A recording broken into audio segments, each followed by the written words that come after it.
大家好，欢迎来到神性空间。你有没有曾经在夜深人静时，突然浮现过这样的疑问：我到底从哪里来，又要到哪里去？我们的人生好像是一场短暂的旅程，从出生开始，不断经历欢笑、泪水、相遇与离别，直到有一天，当肉体走到尽头，我们又会往哪里去呢？难道一切就此归于空白？还是有一个地方在静静等待着我们？很多人害怕死亡，是因为害怕未知。但如果我告诉你，死亡其实并不是一种结束，而是一种回家呢？一个灵魂真正的家，并不是某个看得见的空间，而是一种存在的状态，一种回归源头、回归纯粹的爱与合一的经验。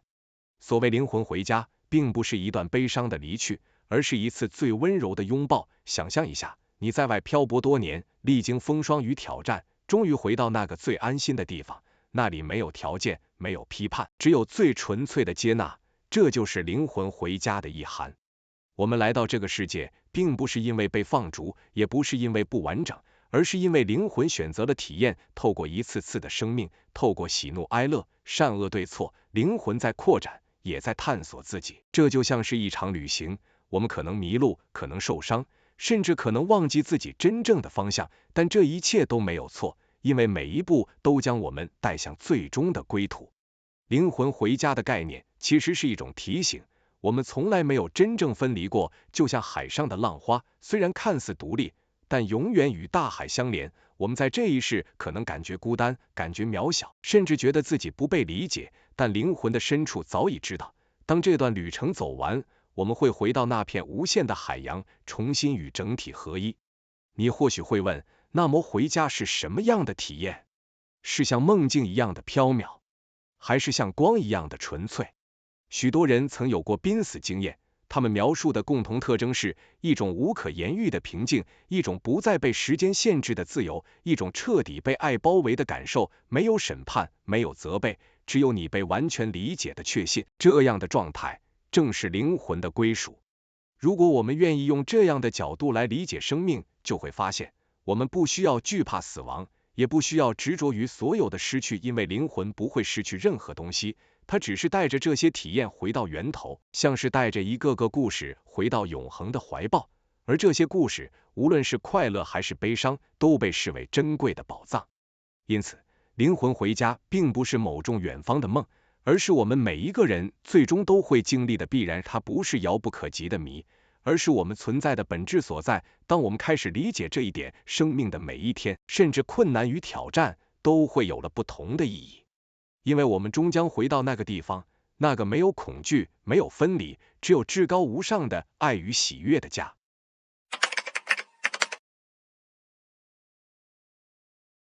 既然灵魂的最终归宿是回家，那么你可能会好奇，既然最终都要回归爱与合一，为什么灵魂还要走这么一大圈，来到这个充满痛苦与矛盾的物质世界呢？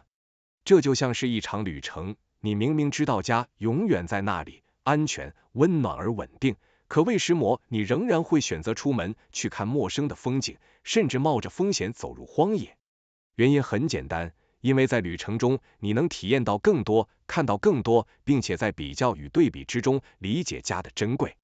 灵魂来到这里，其实并不是被迫，而是一种选择。他选择暂时离开那份无限的完整，进入一个有限的世界，体验分离，学习爱，探索各种可能性。当灵魂回家时，他将带着这些丰富的故事与经历，融入到本源之中，让那份爱变得更加立体。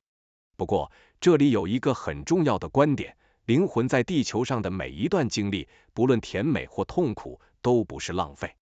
很多人会觉得，人生好像充满了无意义的挣扎，但从灵魂的角度来看，正是这些起起落落，让旅程充满了价值。因为没有黑暗，就无法真正体会光明；没有分离，也无法真正感受合一的美好。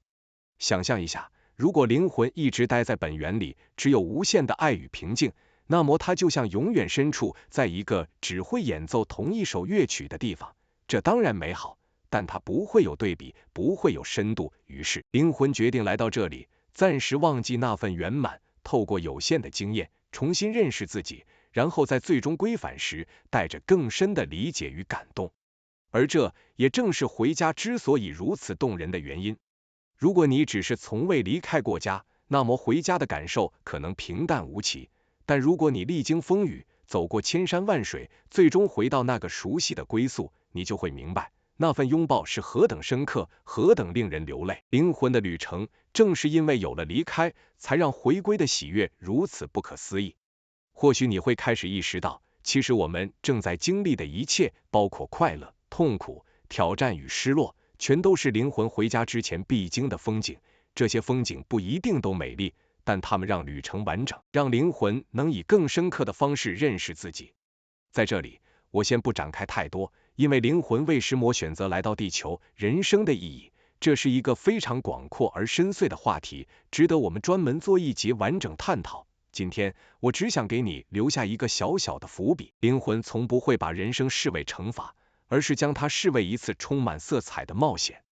所以，当我们谈灵魂回家，我们不仅仅是在说生命的终点，而是在理解这趟旅程本身的价值。灵魂在回归之前，透过所有经历，已经不断在收集礼物，而最终这些礼物会成为回家的行囊。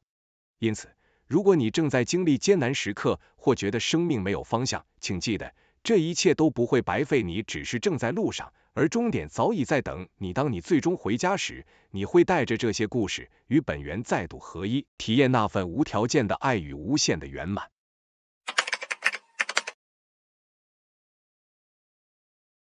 当我们谈到灵魂回家时，最常出现的误解就是，是不是意味着一切都结束了？是不是就像蜡烛熄灭，什么都不再存在？事实上，恰恰相反，灵魂回家并不是熄灭，而是回归，是回到最原始、最纯粹的本源状态。这种状态可以用一个非常简单却深刻的比喻来形容，就像水滴回到大海。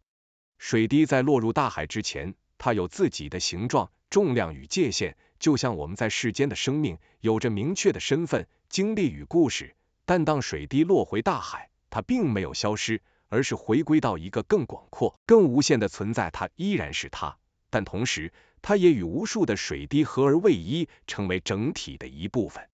灵魂回家的经验正是如此。当我们离开肉体，抛开时间与空间的束缚，灵魂会重新进入那个无限的合一之中。那里没有孤单，因为所有灵魂都是相连的；那里没有恐惧，因为没有什么需要失去；那里更没有条件，因为爱本身就是纯粹与圆满的。想象一个场景，你全身被光包围，那光不是刺眼的，而是温暖的，让你完全安心。你不再需要言语就能被理解，你不再需要努力就能感受到被爱，你不再需要寻找，因为你本就是整体的一部分。那是一种终于回来了的深层感受。我们每个人在物质世界中或多或少都有一种分离感，分离于他人，分离于环境，甚至有时觉得分离于自己。但当灵魂回家时，那些分离感全部都消融了，因为你会发现，你从来没有真正孤单过。你所认为的个体，只是在旅程中的临时身份，而在回家之后，你会重新体验到那个永恒的真相：你本就是爱，你本就是整体的一部分。这里还有一个非常重要的观点，回家并不是失去自我。很多人会担心，既然最后大家都合一了，那我的独特性是不是就消失了？答案是不会。水滴虽然回到大海，但它的旅程、它的经历、它的故事都已经融入大海，成为永恒的一部分。也就是说，你的独特性并没有消失，而是被完整保存，并且与无限的爱融合在一起。灵魂回家的本质就是回到爱，那种爱不是我们在世间常常带有条件、交换与期望的爱，而是一种彻底的、无条件的接纳。你会被完全理解、完全拥抱、完全接纳，没有批判，没有审判，更不会有人告诉你做错了什么，因为在那里没有对错，只有经验，而所有的经验都被视为宝贵的礼物。当灵魂回到这个状态时，他会感受到一种无可言喻的喜悦。这种喜悦不是短暂的快乐，而是一种深层的、永恒的平静。它像是回到母亲的怀抱，又像是沉浸在最美妙的乐音之中，没有开始，也没有结束，只有存在本身的圆满。所以，灵魂回家不是一个悲伤的结局，而是一次最美丽的重逢。重逢的不只是你和源头，而是你与所有存在的再度合一。那一刻，你会明白，生命从来没有失去过方向，你也从来没有真正分离过。理解这一点，会让我们对死亡有一个完全不同的看法。死亡不是断裂，而是回归；不是消失，而是合一；不是悲剧，而是圆满。当你能这样看待时，对生命的态度也会完全不同。你会更懂得珍惜当下，因为你知道所有的经历都将成为回家的一部分。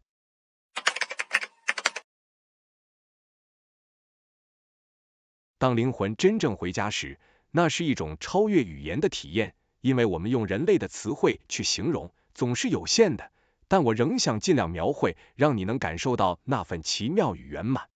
首先，灵魂回家时，时间与空间的限制会完全消失在物质世界，我们总是被时间追赶，分分秒秒都像是流逝的沙粒，让我们不得不担心过去与未来。但当灵魂回到本源，时间不再是直线，而是一种当下的圆，你不会再被过去束缚，也不需要担心未来，因为一切都同时存在于此刻。这种感受就像进入一个无限延展的现在，没有开始，也没有终点。其次，没有空间的隔阂，在这个世界，我们彼此分离于不同的身体，需要透过言语、文字、行动来传达心意，而这些沟通常常带来误解与隔阂。但在灵魂回家的状态里，你与其他灵魂是完全透明的，你能直接感受到对方最真实的本质，就像是心灵与心灵的直接相融，那里没有隐藏，因为也没有必要隐藏。你会发现，每一个灵魂的核心都是纯粹的光与爱。然后，最令人动容的是无条件的爱。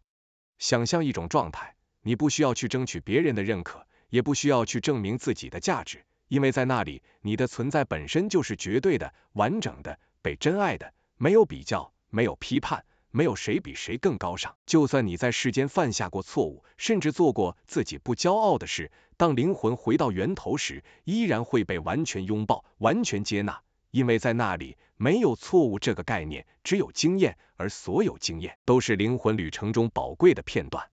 许多人曾经有过濒死经验，他们描述的共同特征几乎一致，一种被无限的光包围的感受。那光不是外在的照耀，而是从内而外渗透灵魂的温暖。那光让他们感觉到安全、安稳、平静，并且充满喜悦。他们说，那是一种回到真正的家的深层确信，一种再也不会感到孤单的归属感。当灵魂回家时，也会经历一种彻底释放的自由。我们在世间背负的责任、压力、身份、标签，全都不再需要了。你不再是某个角色，不再是某个职业，不再被称为某个名字，你只是一个纯粹的存在，一道光，一份意识。而这样的自由，并不会让你感到空虚，反而让你深刻感受到，原来我就是如此完整，如此圆满。有些人可能会想，那是不是意味着失去一切？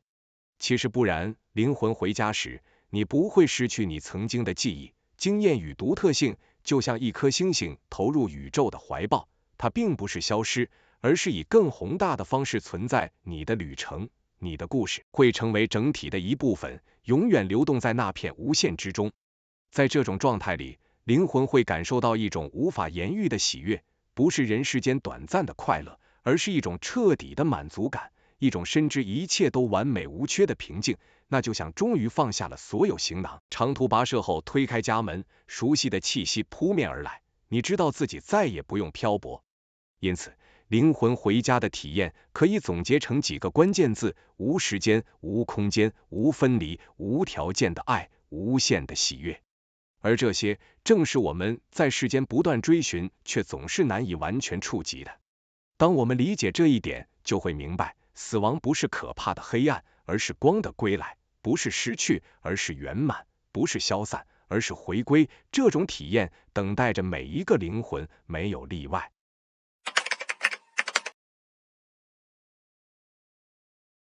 走到这里，我们已经一起探索了灵魂回家的意涵。你会发现，回家并不是一种失落，而是一种重逢；不是结束，而是圆满。灵魂不会因为死亡而消失，而是回到那个最初的本源，重新拥抱那份无限的爱与合一。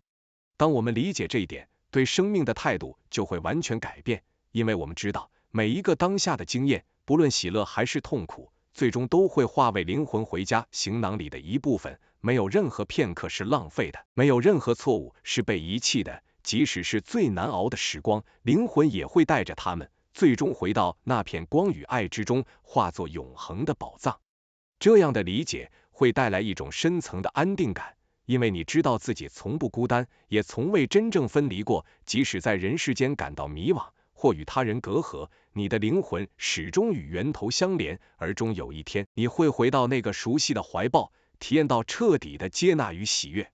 如果把生命比作一次长途旅行，那么回家就是这趟旅程最终的驿站。沿途的风景也许有艰辛，有挑战，也有欢笑与温暖，但正因如此，当你回到家时，那份感受才格外珍贵。灵魂的旅程，因为有了离开，才让回归如此动人。而这也提醒了我们一件重要的事，既然每个灵魂都会回家，那么在路上的过程才是最值得我们去细细体验的。人生并不是一场考验，而是一段探索。它并不是为了审判谁的对错，而是为了让灵魂透过经历而成长。或许你现在会想问，如果灵魂最终都要回归爱与合一，那么他为什么还要选择来到这个充满矛盾与挑战的世界？他的目的到底是什么？人生又有什么意义呢？这正是我们接下来要一起探讨的主题。因为当我们真正理解灵魂为什么来到地球，就能更清晰地看待生命中的起伏与安排，也能更自在地拥抱自己的存在。今天，我想留给你一个简单却深刻的讯息：你不需要害怕，因为你最终一定会回家。无论你在人世间经历了什么，无论你是否曾怀疑自己，最终你都会回到那个无限的源头，回到那份纯粹的爱与圆满。这就是灵魂旅程的最美真相。